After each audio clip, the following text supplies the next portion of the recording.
حامدا ومصليا ومسلما. Respected listeners, there are certain actions in Sharia which Sharia has encouraged, and at the same time the method has been fixed and stipulated.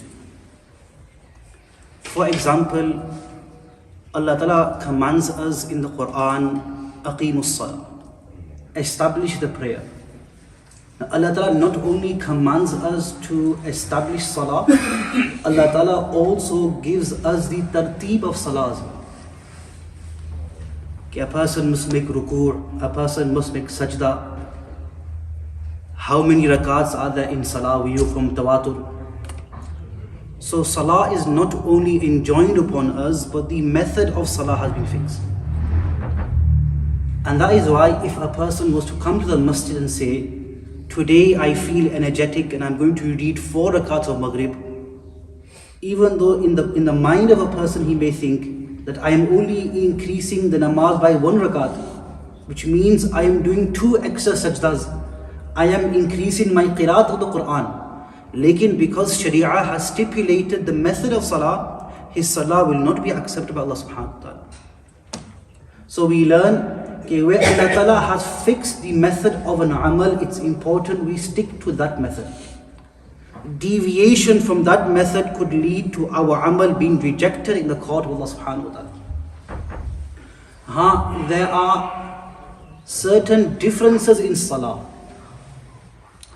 Lekin allow me to say, those differences are not only accepted, but they are cherished as well.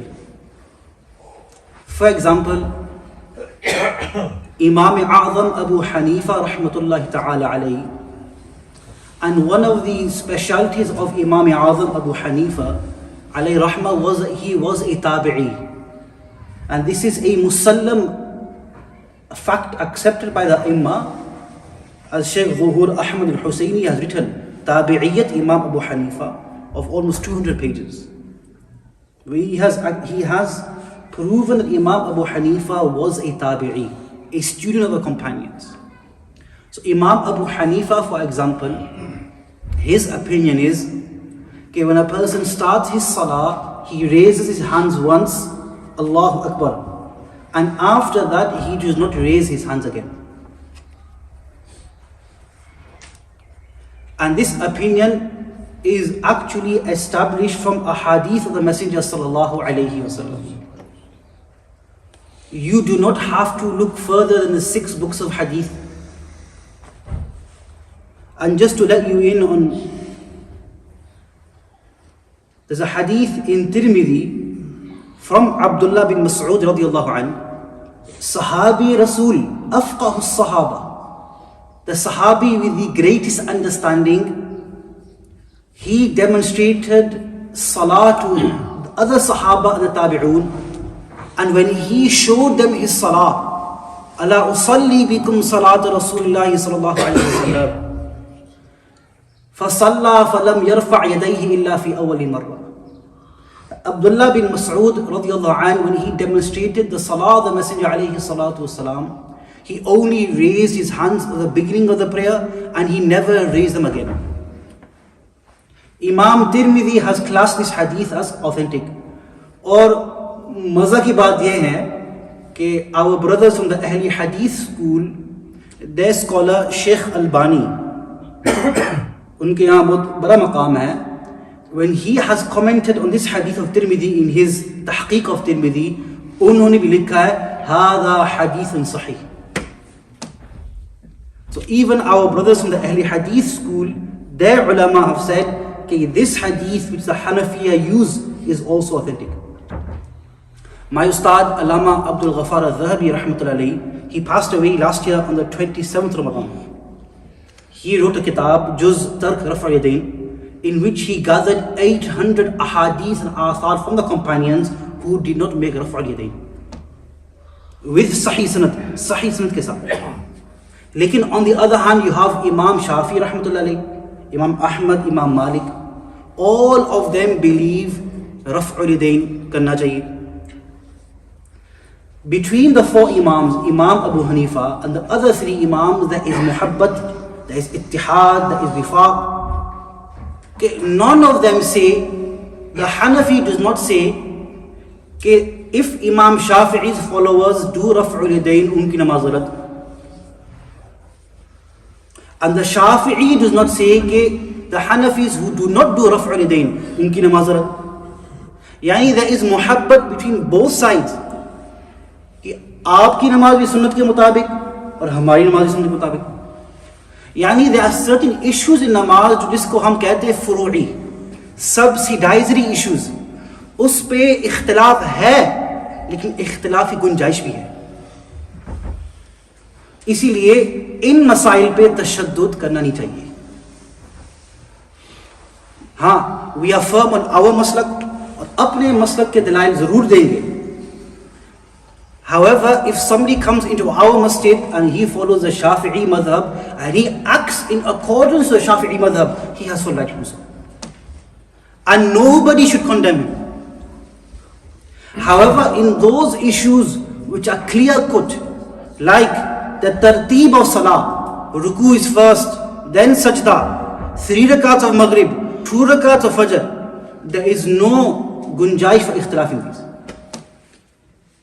So these are those issues upon which the Quran and Sunnah have given us explicit commands, and we have to follow them to the T. However, my friends, there are certain other issues in Sharia where Islam has encouraged that action, but Islam has not stipulated the method of that action. For example, all of us will agree that seeking knowledge, ilm seekna, to seek knowledge is a great action in Islam. And this is why Huzur alayhi salatu wasalam said, Al-ulama warathatul anbiya. The ulama, they are the inheritors of the prophets. Ajib nukta. Okay, my friends, when all of you think about your own inheritors, who comes to mind? Your spouse, your sons, your daughters. What maqam has Huzur alayhi salatu wasalam given to ulama, that वो खुद कह रहे हैं कि ulama मेरे वारिस हैं. A person only includes his family inside his warithin. In this hadith, Huzur हमें बता रहे alayhi salatu wasalam, indirectly ulama are included inside my family. और वो मेरे वारिस हैं. और the khasiyat of the Messenger sallallahu alayhi wasallam was ilm.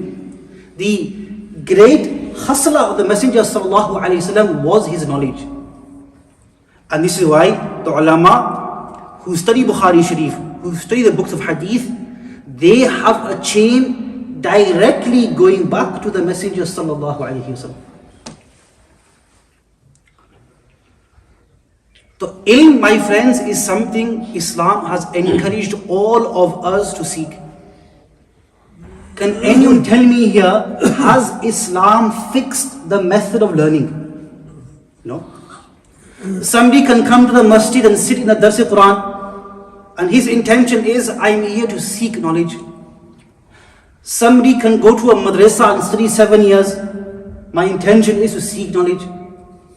Nobody will say, okay, in the time of the Messenger sallallahu alayhi wasallam, there were no Darul Ulooms, to Darul Uloom jana bidat hai. Why? Because the idea is we must seek knowledge. The method of seeking knowledge has not been stipulated or fixed by Sharia. Sometimes a person will go to his ustad's house and seek knowledge.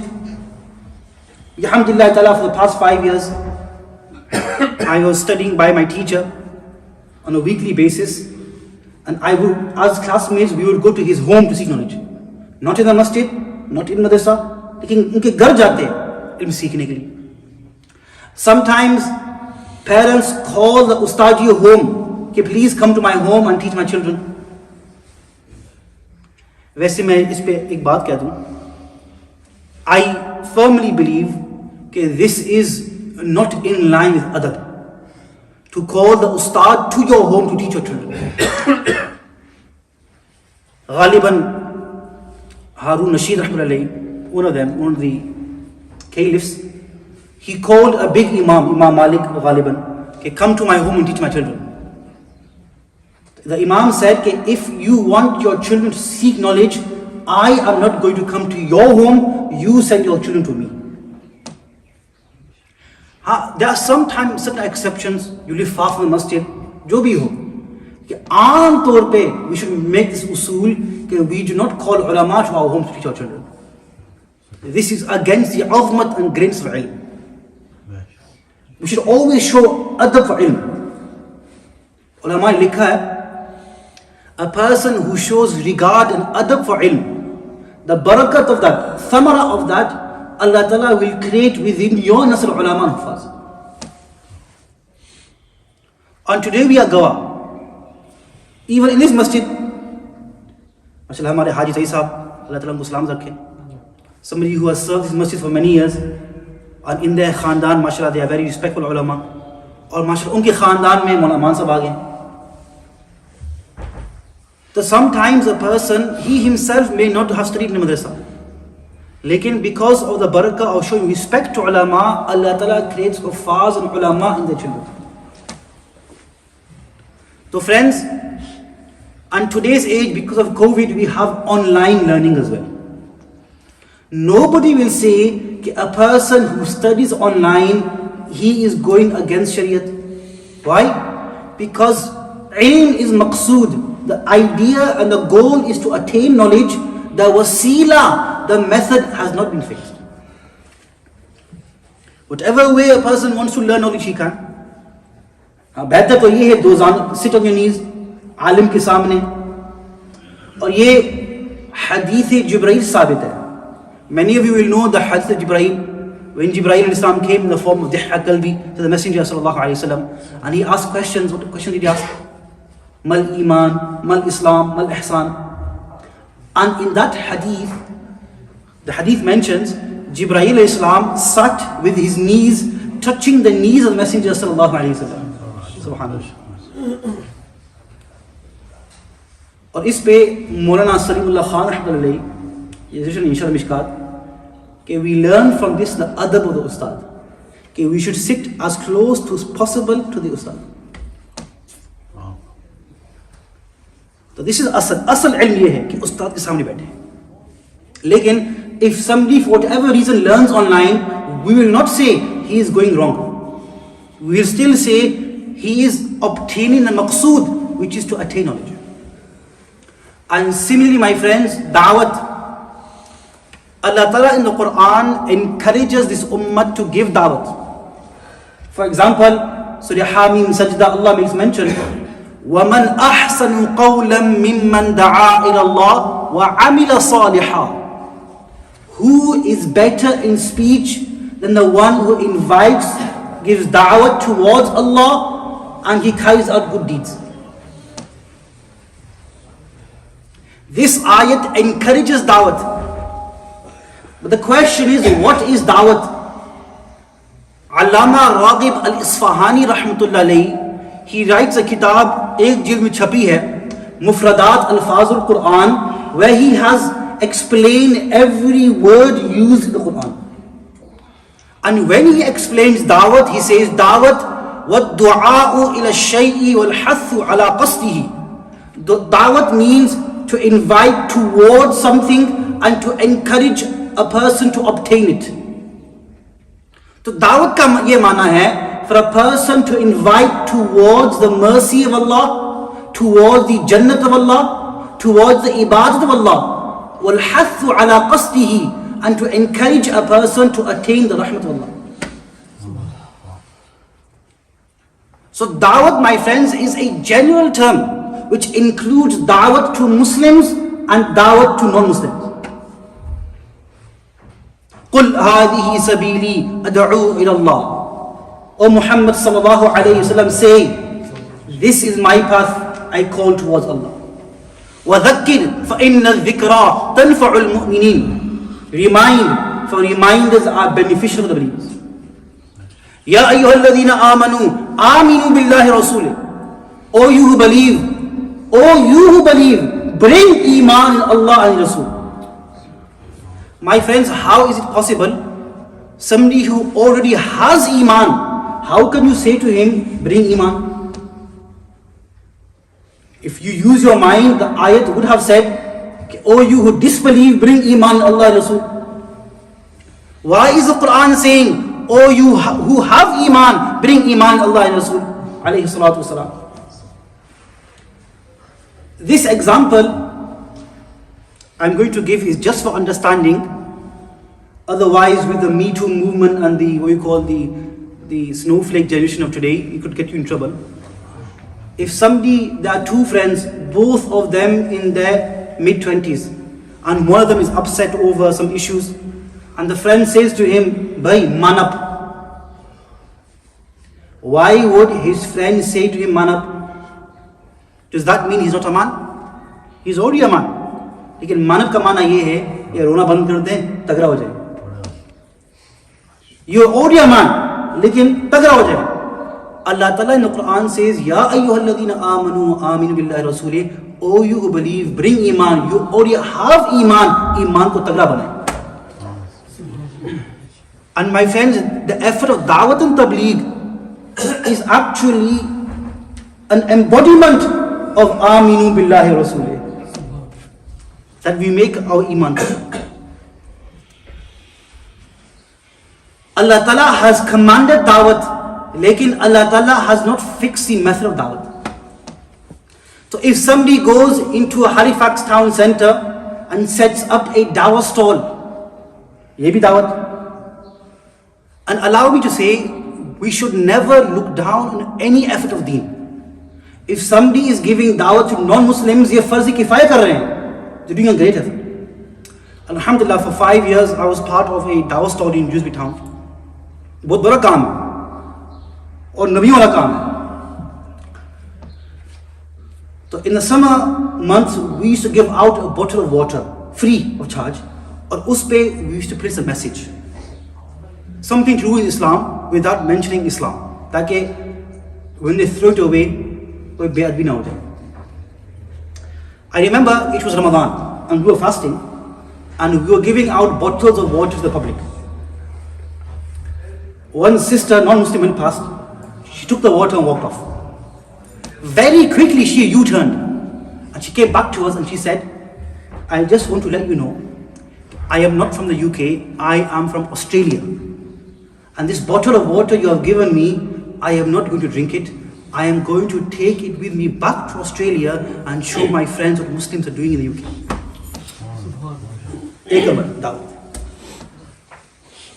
So friends, Dawat is also standing on a Dawah stall, giving out literature, talking to people, inviting them to Allah subhanahu wa ta'ala. Dawat is also in your workplace. Sometimes a discussion comes on politics, religion, and you talk about faith. Dawat also is your akhlaq. Every single one of you sat here, in the jobs that you do, your job can become a means of dawat. Many of you who are taxi drivers, driving a taxi can become a means of dawat. Your kindness towards your passenger, the way you talk to them. And many times those who drive taxis will know that the customer who sits in your car, some of them are upset over an issue and they confide in you like they do a therapist. This is your chance to make them realize that this world is going to finish one day. And our akhlaq, my friends, if we have a non-Muslim neighbor, from time to time, हमने उनको चावल बेच दिए. We send them चावल, we send them समोसे, पकोड़े. My friends, I believe that if as Muslims we were to send food to our neighbors, at least 30 to 40% of anti-Muslim hatred will decrease. I remember we once went to somebody's house to give a plate of food, non-Muslim. इतने खुश हो गए मर्द रोने लगा. And what did he say? My neighbors who are non-Muslim and my own family don't do what you have done for me today. Dawat. So friends, when commenting on this ayat, Hassan Basri rahmatullahi says, whoever gives dawat towards Allah subhanahu wa ta'ala, and he carries out good deeds. Hada Habibullah. He is the beloved of Allah subhanahu wa ta'ala.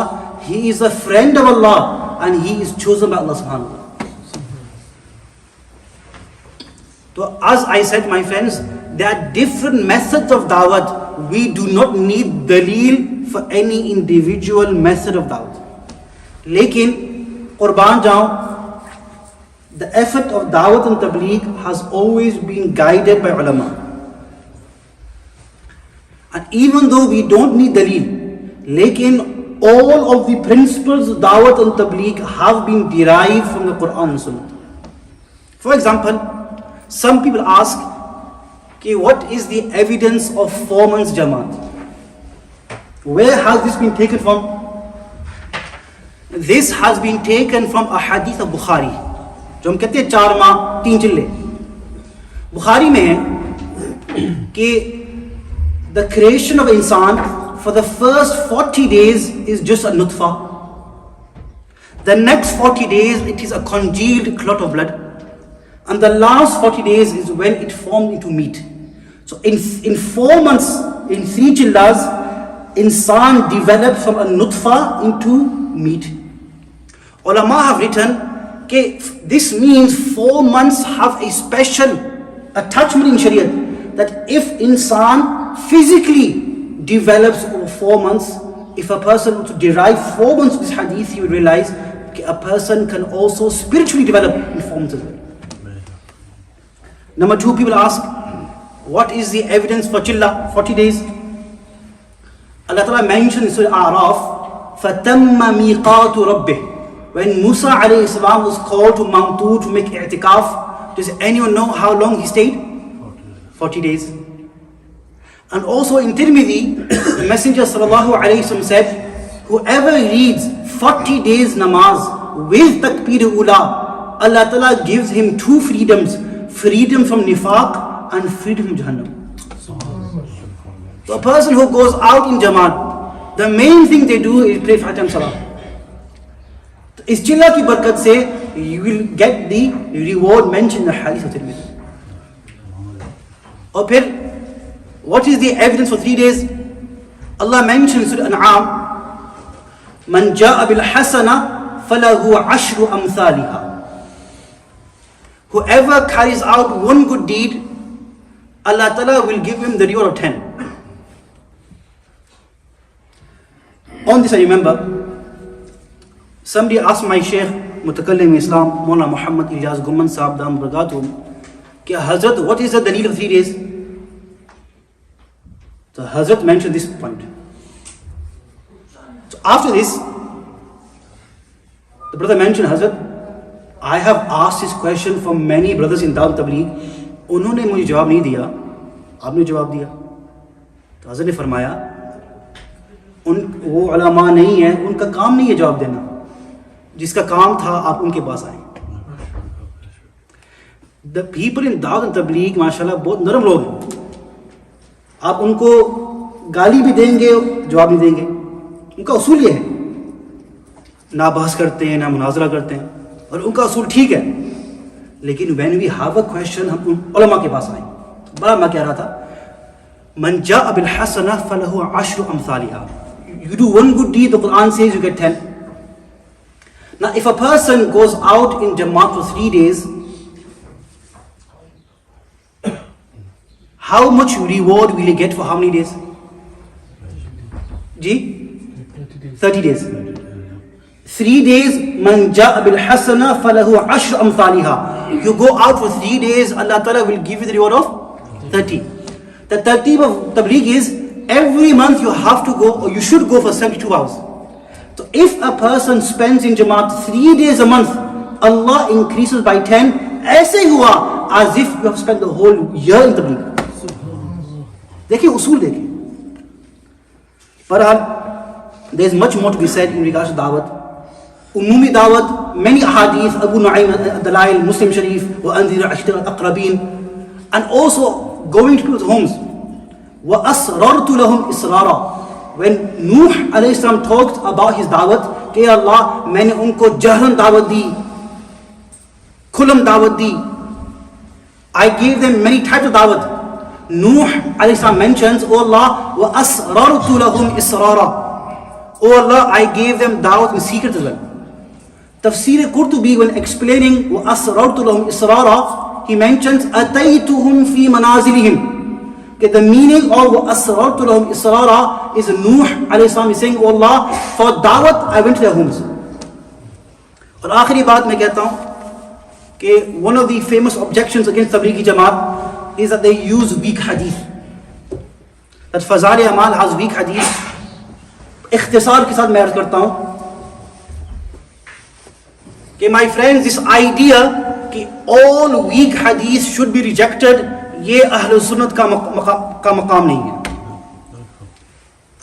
Out of all 6 books, Bukhari, Muslim के अलावा Abu Dawud, Tirmidhi, Nasai, Ibn Majah, all of them have weak hadith inside.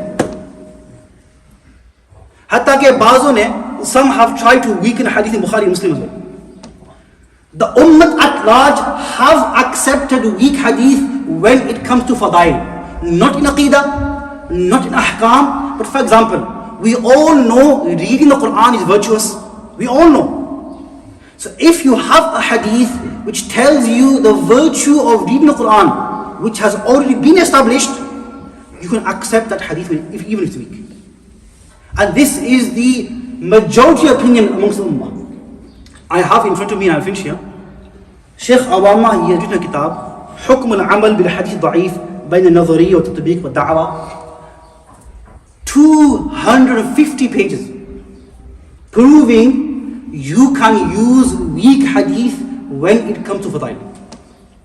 And he has quoted Imams like Yahya ibn Ma'in, like Imam Bukhari, like Imam Muslim, like Ibn Khuzaymah, like Ahmad ibn Hanbal, like Sufyan al-Thawri, like Ibn Uyayna, to prove the ummah in general have accepted weak hadith when it comes to fadail. So friends, I encourage all of you to strive out in the path of Allah subhanahu wa ta'ala, to go out in tabligh, and the sisters listening, to encourage your husbands to go for mustarat. Wa akhir da'wana alhamdulillah.